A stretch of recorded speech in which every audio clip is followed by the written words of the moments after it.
कर्मयोग अध्याय 6 अनासक्ति ही पूर्ण आत्मत्याग है। जिस प्रकार हमारे शरीर, मन और वचन द्वारा किया हुआ प्रत्येक कार्य हमारे पास फल के रूप में फिर से वापस आ जाता है, उसी प्रकार हमारे कार्य दूसरे व्यक्तियों पर तथा उनके कार्य हमारे ऊपर अपना प्रभाव डाल सकते हैं। शायद तुम सभी ने देखा होगा कि जब मनुष्य कोई बुरे कार्य करता है तो क्रमशः वह अधिकाधिक बुरा बनता जाता है। इसी प्रकार जब वह अच्छे कार्य करने लगता है तो दिनों दिन सबल होता जाता है और उसकी प्रवृत्ति सदैव सत्कार्य करने की ओर झुकती जाती है। कर्म का प्रभाव इस प्रकार जो इतना जोर पकड़ता जाता है, उसका स्पष्टीकरण केवल एक ही प्रकार से हो सकता है, और वह यह है कि एक मन दूसरे मन के ऊपर क्रिया प्रतिक्रिया द्वारा असर डाल सकता है। इसे स्पष्ट करने के लिए हम पदार्थ विज्ञान से एक दृष्टांत ले सकते हैं। जब मैं कोई कार्य करता हूं तो कहा जा सकता है कि मेरा मन एक विशिष्ट प्रकार की कंपनावस्था में होता है। उस समय अन्य जितने मन उस प्रकार की अवस्था में होंगे, उनकी प्रवृत्ति यह होगी कि वे मेरे मन से प्रभावित हो जाएंगे। यदि एक कमरे में भिन्न भिन्न वाद्य यंत्र एक सुर में बांध दिए जाएं, तो आप सबने देखा होगा कि एक को छेड़ने से अन्य सभी की प्रवृत्ति उसी प्रकार का सुर निकालने लगती है। इसी प्रकार जो मन एक सुर में बंधे हैं, उन सब के ऊपर एक विशेष विचार का प्रभाव समान होगा। हाँ, यह सत्य है कि विचार का मन पर यह प्रभाव दूरी तथा अन्य कारणों से न्यूनाधिक अवश्य हो जाएगा, परंतु मन पर प्रभाव होने की संभावना सदैव बनी रहेगी। मान लो मैं एक बुरा कार्य कर रहा हूं, उस समय मेरे मन में एक विशेष प्रकार का कंपन होगा और संसार के अन्य सब मन जो उसी प्रकार की स्थिति में हैं, संभवतः मेरे मन के कंपन से प्रभावित हो जाएंगे। इसी प्रकार जब मैं कोई अच्छा कार्य करता हूं तो मेरे मन में एक दूसरे प्रकार का कंपन होता है और उस प्रकार के कंपनशील सारे मनों पर मेरे मन के प्रभाव पड़ने की संभावना रहती है। एक मन का दूसरे मन पर यह प्रभाव कंपन की न्यूनाधिक शक्ति के अनुसार कम या अधिक हुआ करता है।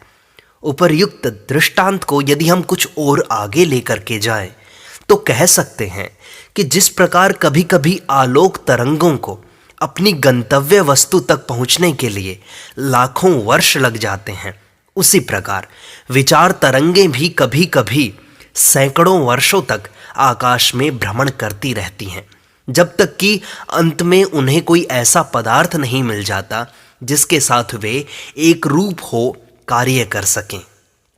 अतएव यह नितांत संभव है कि हमारा यह वायुमंडल अच्छी और बुरी दोनों प्रकार की विचार तरंगों से व्याप्त है।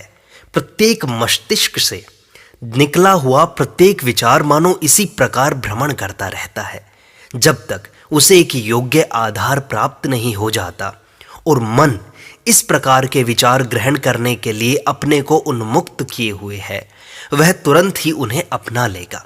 अतएव जब कोई मनुष्य कोई दुष्कर्म करता है तो वह अपने मन को किसी एक विशिष्ट सुर में ले आता है और उसी सुर की जितनी भी तरंगें पहले से ही आकाश में अवस्थित हैं, वे सब उसके मन में घुस जाने की चेष्टा करती हैं। यही कारण है कि एक दुष्कर्मी साधारणतः अधिकाधिक दुष्कर्म करता जाता है, उसके कर्म क्रमशः प्रबलतर होते जाते हैं। यही बात सत्कर्म करने वाले के लिए भी घटती है। वह अपने को वातावरण की समस्त शुभ तरंगों को ग्रहण करने के लिए मानो अपने मन को खोल देता है और इस प्रकार उसके सत्कर्म अधिकाधिक शक्ति संपन्न होते जाते हैं। अतएव हम देखते हैं कि दुष्कर्म करने में हमें दो प्रकार का भय है। पहला तो यह है कि हम अपने को चारों ओर की अशुभ तरंगों के लिए खोल देते हैं, और दूसरा यह है कि हम स्वयं ऐसी अशुभ तरंग का निर्माण करते हैं जिसका प्रभाव दूसरों पर पड़ता है, फिर चाहे वह सैकड़ों वर्ष बाद ही क्यों न हो। दुष्कर्म द्वारा हम केवल अपना ही नहीं वरन दूसरों का भी अहित करते हैं, और सत्कर्म द्वारा हम अपना तथा दूसरों का भी भला करते हैं। मनुष्य की अन्य आभ्यंतरिक शक्तियों के समान ये शुभ और अशुभ शक्तियां भी बाहर से बल संचित करती हैं। कर्मयोग के अनुसार बिना फल उत्पन्न किए कोई भी कर्म नष्ट नहीं हो सकता। प्रकृति की कोई भी शक्ति उसे फल उत्पन्न करने से रोक नहीं सकती। यदि मैं कोई बुरा कर्म करूं तो उसका फल मुझे अवश्य ही भोगना पड़ेगा। विश्व में ऐसी कोई ताकत नहीं जो इसे रोक सके। इसी प्रकार यदि मैं कोई सत्कार्य करूं तो विश्व में ऐसी कोई शक्ति नहीं जो उसके शुभ फल को रोक सके। कारण से कार्य होता ही है, इसे कोई भी रोक नहीं सकता। अब हमारे सामने कर्मयोग के संबंध में सूक्ष्म एवं गंभीर विषय उपस्थित होता है। हमारे सत और असत कर्म आपस में घनिष्ठ रूप से संबद्ध हैं।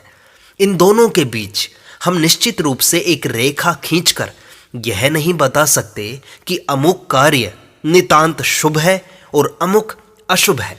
ऐसा कोई भी कर्म नहीं है जो एक ही समय शुभ और अशुभ दोनों फल न उत्पन्न करे।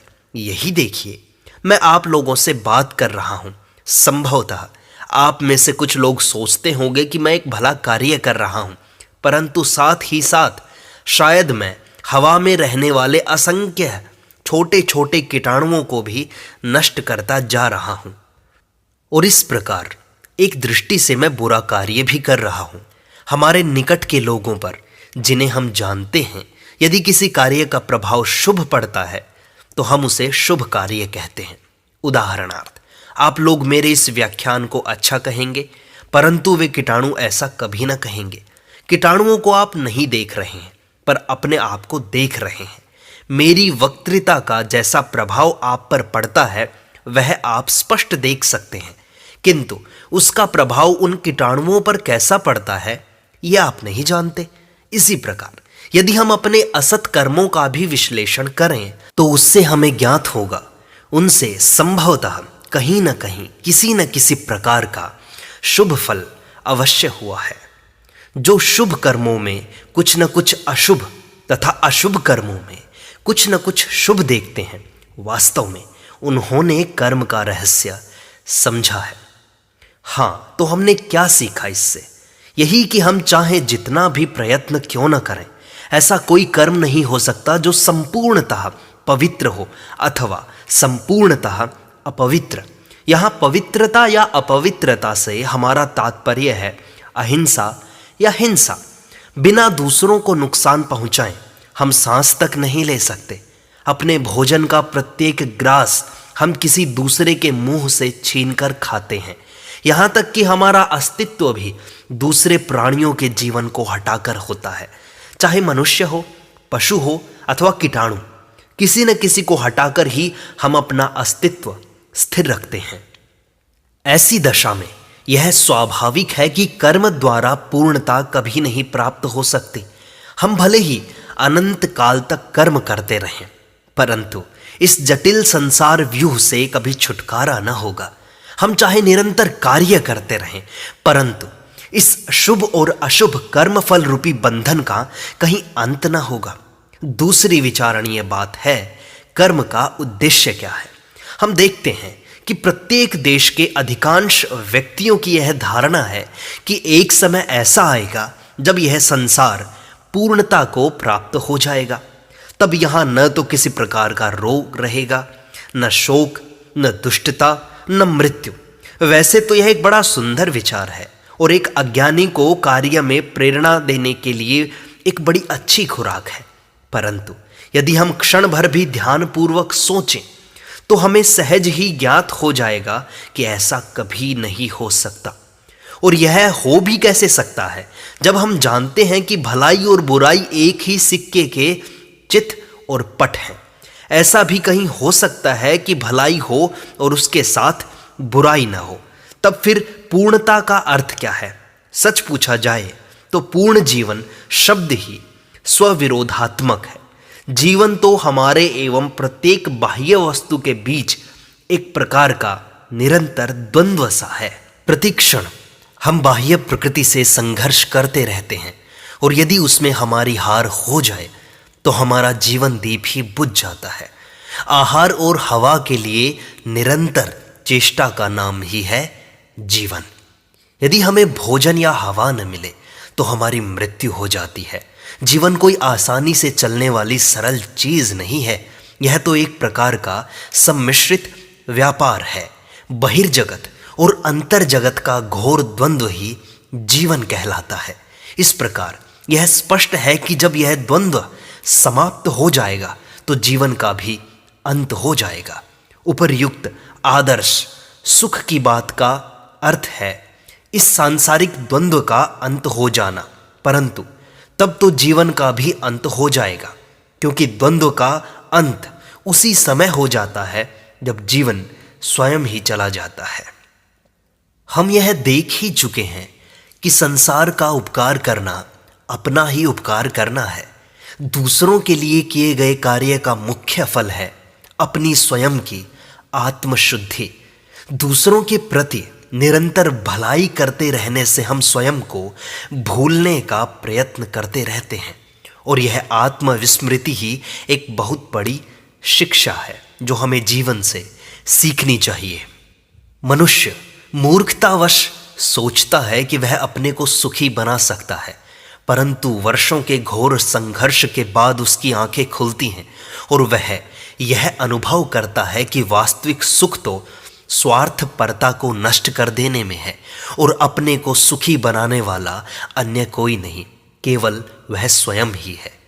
परोपकार का प्रत्येक कार्य, सहानुभूति का प्रत्येक विचार, दूसरों की सहायतार्थ किया गया प्रत्येक कर्म, प्रत्येक भला कार्य हमारे क्षुद्र अहम भाव को प्रतिक्षण घटाता रहता है और हम में यह भावना उत्पन्न करता है कि हम किसी से बड़े नहीं, और इसलिए ये सबसे श्रेष्ठ कार्य है।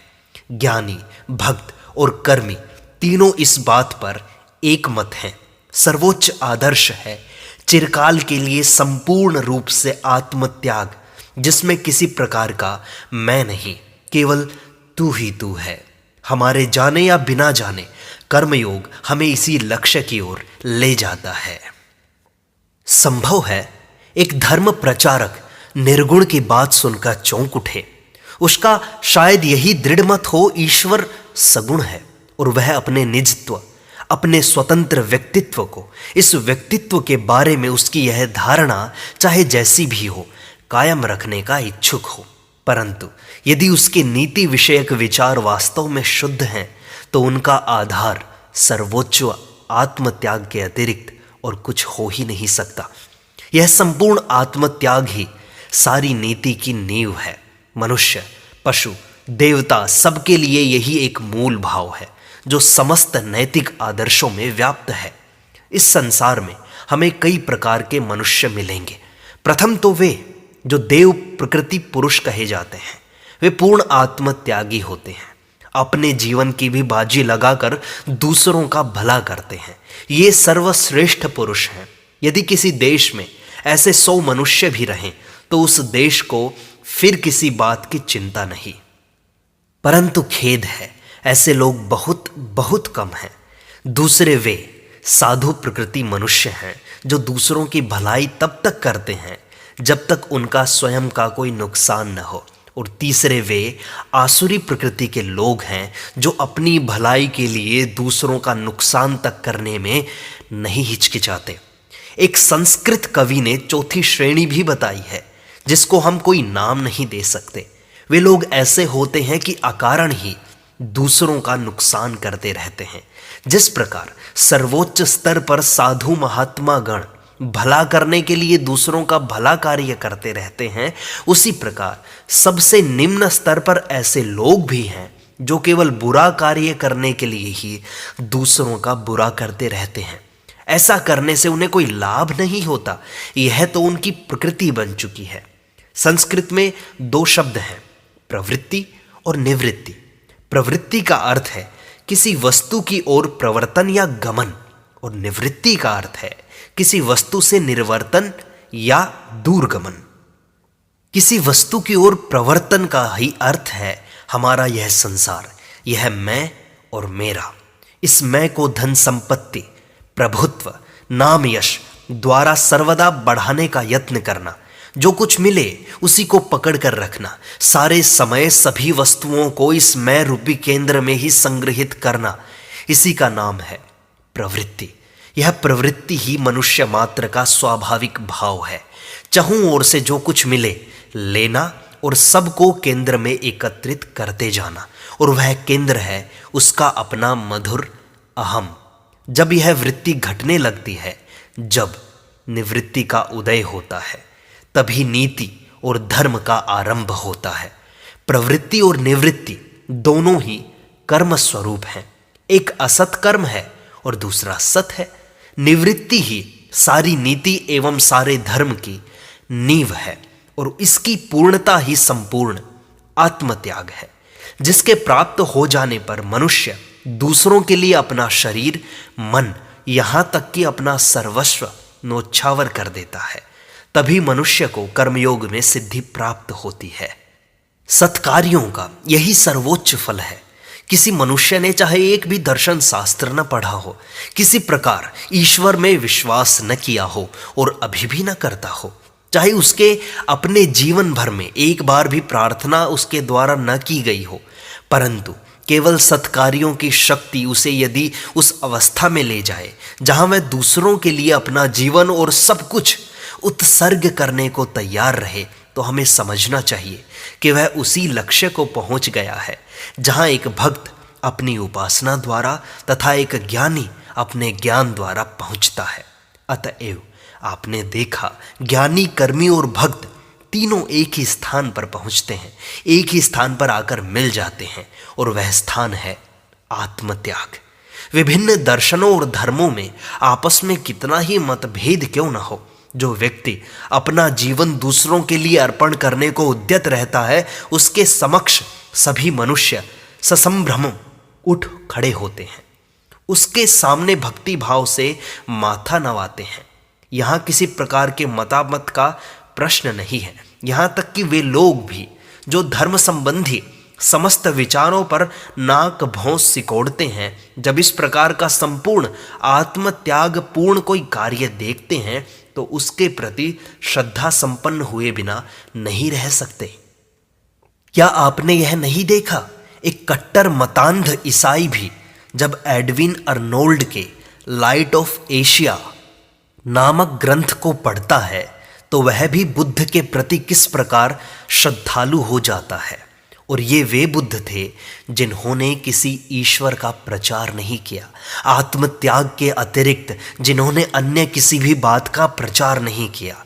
इसका कारण केवल यह है कि मतांध व्यक्ति यह नहीं जानता कि उसका स्वयं का जीवन लक्ष्य और उन लोगों का जीवन लक्ष्य जिन्हें वह अपना विरोधी समझता है बिल्कुल एक ही है। एक उपासक अपने हृदय में निरंतर ईश्वरी भाव एवं साधु भाव रखते हुए अंत में उस एक ही स्थान पर पहुंचता है और कहता है, प्रभु जैसी तेरी मर्जी। वह अपने नाम से कुछ बचा कर नहीं रखता। यही तो आत्मत्याग है। एक ज्ञानी भी अपने ज्ञान द्वारा देखता है कि उसका यह तथाकथित भासमान अहम केवल एक भ्रम है, और इस तरह वह उसे बिना किसी हिचकिचाहट के त्याग देता है। यह भी आत्मत्याग के अतिरिक्त और कुछ नहीं है। अतएव हम देखते हैं कि कर्म, भक्ति और ज्ञान तीनों यहां पर आकर मिल जाते हैं। प्राचीन काल के बड़े बड़े धर्म प्रचारकों ने जब हमें यह सिखाया था कि ईश्वर जगत से भिन्न है, जगत से परे है, तो उसका असल में यही मर्म था। जगत एक चीज है और ईश्वर दूसरी, और यह भेद बिल्कुल सत्य है। जगत से उनका तात्पर्य है स्वार्थपरता। निस्वार्थता ही ईश्वर है। एक मनुष्य चाहे रत्न खचित सिंहासन में आसीन हो, सोने के महल में रहता हो, परंतु यदि वह पूर्ण रूप से निस्वार्थ है तो वह ब्रह्म में ही स्थित है। परंतु एक दूसरा मनुष्य चाहे वह झोपड़ी में ही क्यों न रहता हो, चिथड़े ही क्यों न पहनता हो, सर्वथा दीनहीन ही क्यों न हो, पर यदि वह स्वार्थी है तो हम कहेंगे कि संसार में घोर रूप से लिप्त है। हाँ, तो हम यह कह रहे थे कि बिना कुछ बुरा किए हम न तो भला कर सकते हैं और न बिना कुछ भला किए बुरा ही कर सकते हैं। तो अब प्रश्न यह है कि यह सब जानते हुए कि हम कर्म करें किस प्रकार। इस समस्या की मीमांसा करने के लिए इस संसार में अनेकानेक संप्रदाय उठ खड़े हुए, जो बड़ी लापरवाही से यह प्रचार करने लग गए कि धीरे धीरे आत्महत्या कर लेना ही इस संसार से निस्तार पाने का एकमात्र उपाय है। क्योंकि मनुष्य यदि जीवित रहे तो अनेक छोटे छोटे जंतुओं और पौधों का नाश करके अथवा अन्य किसी न किसी प्रकार कुछ न कुछ अनिष्ट करके ही तो रह सकता है। इसलिए उनके मतानुसार इस संसार चक्र से छूटने का एकमात्र उपाय है मृत्यु। जैनियों ने अपने सर्वोच्च आदर्श के रूप में इसी प्रकार का प्रचार किया है। यह शिक्षा ऊपर से तर्क संगत तो अवश्य प्रतीत होती है, परंतु इसकी ठीक ठीक मीमांसा गीता में पाई जाती है, और वह है अनासक्ति। अपने जीवन के समस्त कार्य करते हुए भी किसी में आसक्त न होना। यह जान लो कि संसार में होते हुए भी तुम संसार से नितांत पृथक हो, और जहां जो कुछ भी तुम कर रहे हो वह अपने लिए नहीं है। यदि कोई कार्य तुम अपने लिए करोगे तो उसका फल तुम्हें भोगना ही पड़ेगा। यदि वह सत्कार्य है तो उसका अच्छा फल मिलेगा, और यदि बुरा है तो बुरा फल मिलेगा। परंतु जो कोई भी कार्य हो, यदि तुम वह अपने लिए नहीं करते तो उसका प्रभाव तुम पर पड़ेगा ही नहीं। इस भाव को स्पष्ट करने के लिए हमारे शास्त्रों में बड़े सुंदर ढंग से कहा है। यदि किसी में यह बोध रहे कि मैं इसे अपने लिए बिल्कुल नहीं कर रहा हूं, तो फिर वह चाहे समस्त संसार का ही क्यों न मृत्यु कर डाले, हत्या कर डाले, अथवा स्वयं ही क्यों न हत हो जाए, पर वास्तव में वह न तो हत्या करता है और न ही हत होता है। इसलिए कर्मयोग हमें यह शिक्षा देता है, संसार को मत छोड़ो, संसार में ही रहो, जितना चाहो सांसारिक भाव ग्रहण करो, परंतु यदि यह सब तुम्हारे ही भोग के लिए हो तो फिर तुम्हारा कर्म करना व्यर्थ है। तुम्हारा लक्ष्य भोग नहीं होना चाहिए। पहले अहम भाव को नष्ट कर डालो और फिर समस्त संसार को आत्मस्वरूप देखो। यही तो प्राचीन ईसाई लोग भी कहा करते थे, वृद्ध मनुष्य को नष्ट कर डालना चाहिए। इस वृद्ध मनुष्य का अर्थ है यह स्वार्थ पर भाव कि यह संसार हमारे ही भोग के लिए बना है। अज्ञ माता पिता अपने बच्चे को यह प्रार्थना करने की शिक्षा देते हैं, हे प्रभु, तूने यह सूर्य और यह चंद्रमा मेरे लिए ही बनाए हैं। मानो उस ईश्वर को सिवाय इसके कि इन बच्चों के लिए यह सब पैदा करता रहे कोई और काम नहीं था। अपने बच्चों को ऐसी मूर्खतापूर्ण शिक्षा मत दो। फिर एक दूसरे प्रकार के भी मूर्ख लोग हैं जो हमें सिखाते हैं कि यह सब जानवर हमारे मारने खाने के लिए ही बनाए गए हैं और यह सारा संसार मनुष्य के भोग के लिए ही है। यह सब निरी मूर्खता है। एक शेर भी कह सकता है कि मनुष्य की उत्पत्ति मेरे लिए ही हुई है और ईश्वर से प्रार्थना कर सकता है कि हे प्रभु, मनुष्य कितना दुष्ट है कि वह अपने को मेरे सामने उपस्थित नहीं कर देता जिससे मैं उसे खा जाऊं। देखिए, मनुष्य आपका नियम भंग कर रहा है। यदि संसार की उत्पत्ति हमारे लिए हुई है तो हम भी संसार के लिए ही पैदा किए गए हैं। यह बड़ी कुत्सित धारणा है कि यह संसार हमारे भोग के लिए ही बनाया गया है और इसी भयानक धारणा से हम बद्ध रहते हैं। वास्तव में यह संसार हमारे लिए नहीं है। प्रतिवर्ष लाखों लोग इसमें से बाहर चले जाते हैं, परंतु उधर संसार की कोई नजर तक नहीं। लाखों फिरा जाते हैं। संसार जैसे हमारे लिए है वैसे ही हम भी संसार के लिए हैं। अतएव ठीक ढंग से कर्म करने के लिए यह आवश्यक है कि पहले हम आसक्ति का भाव त्याग दें। दूसरी बात यह है कि हमें अपने आप को कर्म से एक नहीं कर देना चाहिए। हम एक साक्षी के समान रहें और अपना काम करते रहें। मेरे गुरुदेव कहा करते थे, अपने बच्चों के प्रति वही भावना रखो जो एक दाई की होती है। वह तुम्हारे बच्चे को गोद में लेती है, उसे खिलाती है और उसको इस प्रकार प्यार करती है मानो वह उसी का बच्चा हो। पर ज्यों ही तुम उसे काम से अलग कर देते हो, त्यों ही वह अपना बोरिया बिस्तर समेट कर तुरंत घर छोड़ने को तैयार हो जाती है। उस बच्चों के प्रति उसका जो इतना प्रेम था उसे वह बिल्कुल भूल जाती है। एक साधारण दाई को तुम्हारे बच्चों को छोड़कर दूसरों के बच्चों को लेने में तनिक भी दुख न होगा। तुम भी अपने बच्चों के प्रति यही भाव धारण करो। तुम ही उनकी दाई हो।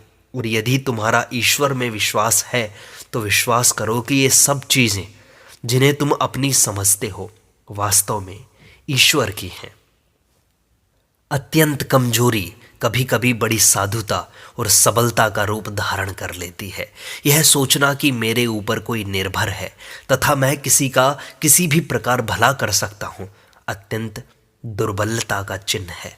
यह अहंकार ही समस्त आसक्ति की जड़ है और इस आसक्ति से ही समस्त दुखों की उत्पत्ति होती है। हमें अपने मन को यह भली भांति समझा देना चाहिए कि संसार में हमारे ऊपर कोई निर्भर नहीं है। एक भिखारी भी हमारे दान पर निर्भर नहीं है। किसी भी जीव को हमारी दया की आवश्यकता नहीं। संसार का कोई भी प्राणी हमारी सहायता का भूखा नहीं। सबकी सहायता प्रकृति से होती है।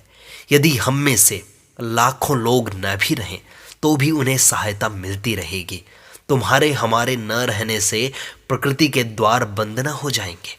दूसरों की सहायता करके हम जो स्वयं शिक्षा लाभ कर रहे हैं यही तो हमारे लिए हमारे परम सौभाग्य की बात है। जीवन में सीखने योग्य यही सबसे बड़ी बात है। जब हम पूर्ण रूप से इसे सीख लेंगे तो हम फिर कभी दुखी नहीं होंगे।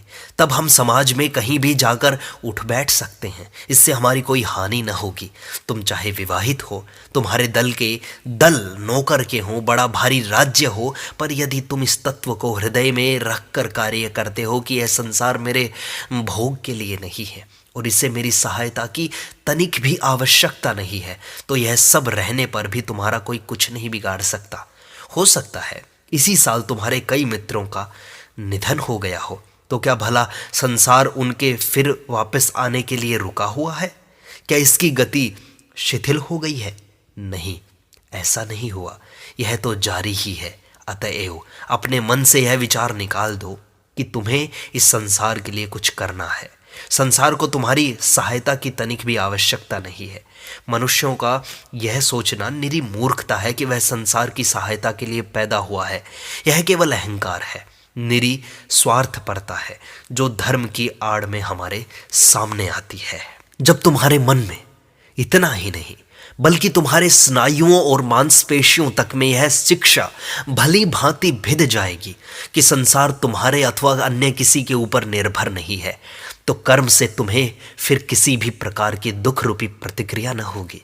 यदि तुम किसी मनुष्य को कुछ दे दो और उससे किसी प्रकार की आशा न करो, यहाँ तक कि उससे कृतज्ञता प्रकाशन की भी इच्छा न करो, तो यदि वह मनुष्य कृतज्ञ भी हो तो भी उसकी कृतज्ञता का कोई प्रभाव तुम्हारे ऊपर न पड़ेगा, क्योंकि तुमने तो कभी किसी बात की आशा की ही नहीं और न यह सोचा था कि तुम्हें उससे बदले में कुछ पाने का अधिकार है। तुमने तो उसे वही दिया जो उसे प्राप्य था। उसे वह चीज अपने कर्म से ही मिली और अपने कर्म से ही तुम उसके दाता बने। यदि तुम किसी को कोई चीज दो तो उसके लिए तुम्हें घमंड क्यों होना चाहिए? तुम्हें तो केवल उस धन का अथवा दान के वाहक मात्र का पात्र होना चाहिए, क्योंकि संसार अपने कर्मों द्वारा उसे पाने का अधिकारी है। फिर तुम्हें अभिमान क्यों होना चाहिए? जो कुछ तुम संसार को देते हो वह आखिर है ही कितना? जब तुम में अनासक्ति का भाव आ जाएगा तब फिर तुम्हारे लिए न तो कुछ अच्छा रह जाएगा न बुरा।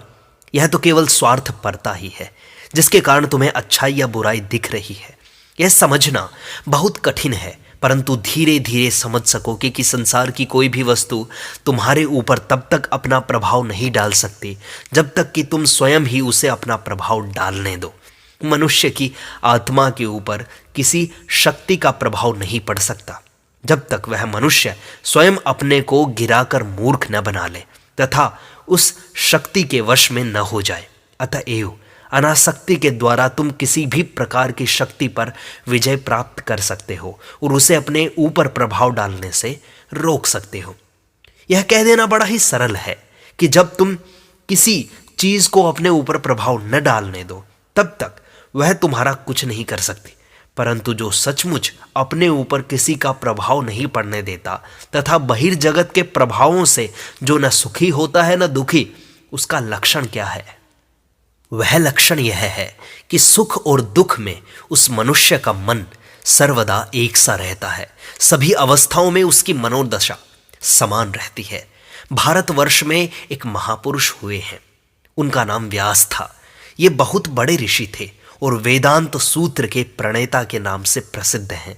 इनके पिता ने पूर्णत्व प्राप्त करने के लिए बहुत प्रयत्न किया था, परंतु वे असफल रहे। उनके पितामह तथा प्रपितामह ने भी पूर्णत्व की प्राप्ति के लिए बहुत चेष्टा की थी, किंतु वे भी सफल काम न हो सके। स्वयं व्यासदेव भी पूर्ण रूप से सफल न हो सके, परंतु उनके पुत्र शुकदेव जन्म से ही सिद्ध थे। व्यासदेव अपने पुत्र को तत्व ज्ञान की शिक्षा देने लगे और स्वयं यथाशक्ति शिक्षा देने के बाद उन्होंने शुकदेव को राजा जनक की राजसभा में भेज दिया। जनक एक बहुत बड़े राजा थे और विदेह नाम से प्रसिद्ध थे। विदेह का अर्थ है शरीर से पृथक। यद्यपि वे राजा थे, फिर भी उन्हें इस बात का तनिक भी भान नहीं था कि वे एक शरीरधारी हैं। उन्हें तो सदा यही ध्यान रहता था कि वे आत्मा हैं।